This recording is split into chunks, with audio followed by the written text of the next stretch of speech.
عليكم صاحبتي soo dhawaada waa mar kale muuqaal cusub intaan muuqaalkooda gelin fadlan subscribe saar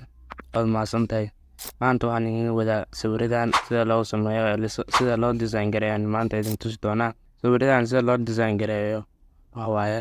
application-ka mobile-kaaga application-kan ka sameyn doonaa Pixlab aan gali doonaa marka application-ka Pixlab sidaan u soo galno jeeskiisa ayaan waxa ka dhigi doonaa sidoo kale aan ka dhigi doonaa markaan sideed boqol aan ka dhigi doonaa markaan ka dhigno fontiga waan tooreynaa waan delete gareyneynaa hadda sawirka aan soo gashan doonaa sawirka markaan sidaan u soo gashano sidaan uu yahay haweeneynaysa markaan sidaan u galmo hadda aad u maleynayso ayaan sidaan ka dhigi doonaa markaan sidaan noqdo waxa waaye waad ku fulanaysaa markaan waa soo gali kartaa markaan ayda aad ku soo dulqori lahayd ee soo gashanaysaa aydaas ayaan soo dulgasanaysaa markaan aydaas ayaan soo dulgasanaysaa daawa soo qaadnay ayadii waxa waaye farteeda waa madowga ayaan ka bedeli doonaa kalarka aan sidaan ka dhigi doonaa kalarka aan sidaan ka dhigi doonaa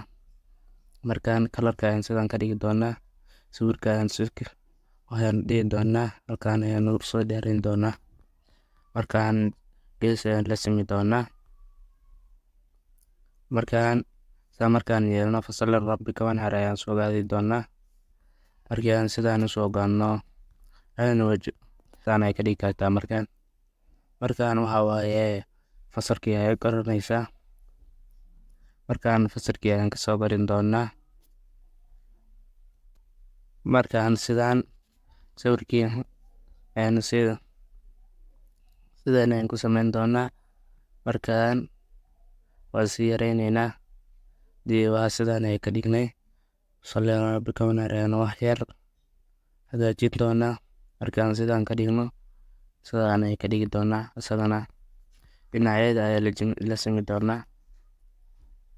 sidaan ay ka dhignay sallallahu dhinacyada ayaa la simi doonaa ayadana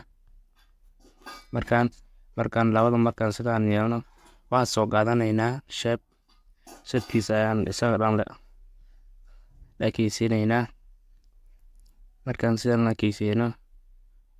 markaan waxa waaye position-ka waxa waaye labada dhinac waa sidaan ay ka dhigi doonaa